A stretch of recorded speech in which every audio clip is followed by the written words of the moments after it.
Des Alpes, avec un chocolatier de Grenoble qui était parti à la retraite et qui vient, à 77 ans, de rouvrir un établissement à Chambéry. L'histoire ne dit pas si c'est son travail ou le chocolat qui lui manquait le plus. Marie-Charlotte Perrier avec Martin Cowell. Là, j'ai fait quelques petits copeaux, c'est pour pouvoir rouler mes intérieurs chocolat dedans. Le père Bochard a le geste vif, gracieux.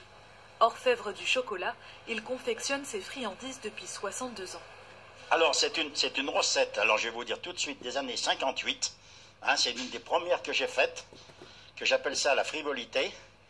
C'est ce que vous appelez vulgairement une ganache, quoi, voilà, qui est très parfumée au rhum.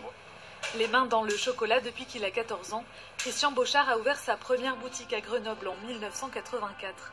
Ce sont les mandarins, des clémentines confites enrobées de chocolat, qui ont fait sa renommée.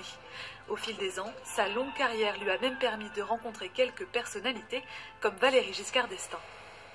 J'avais fait le contour de la carte de France dans des anémones. Et c'était en 83 à cette époque. Giscard d'Estaing n'était plus président de la République, mais je lui avais dit, c'est pour vous rappeler de la France et de votre épouse. Voilà, puisqu'elle s'appelait Anémone. Voilà, tout simplement. En 2019, Christian lègue la chocolaterie grenobloise à son fils. Mais le retraité n'arrive pas à raccrocher. Quand vous avez cette passion, cet amour, et puis vous êtes, comme je disais tout à l'heure, toujours être là en train de chercher des nouvelles recettes, de personnaliser, de réactualiser, c'est un bonheur. Pour moi, c'est un bonheur. Alors à 77 ans, cet acharné de travail fait un pari fou, inaugurer une nouvelle boutique à Chambéry. Sa force de caractère suscite l'admiration de ses proches, comme Louis, un vieil ami rencontré il y a 60 ans lorsqu'ils étaient apprentis. Ce défi, quand il m'a dit « Louis, je rattaque, je vais à Chambéry », je lui ai dit « Mais t'es fou, non ?» Et voilà, il est là aujourd'hui. Je lui disais « Mais fais des voyages, prends des paquebots ». Eh bien non. C'est extraordinaire, j'aurais jamais pensé de réouvrir une boutique, voilà.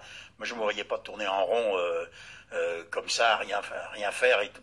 Voilà, c'est l'aboutissement.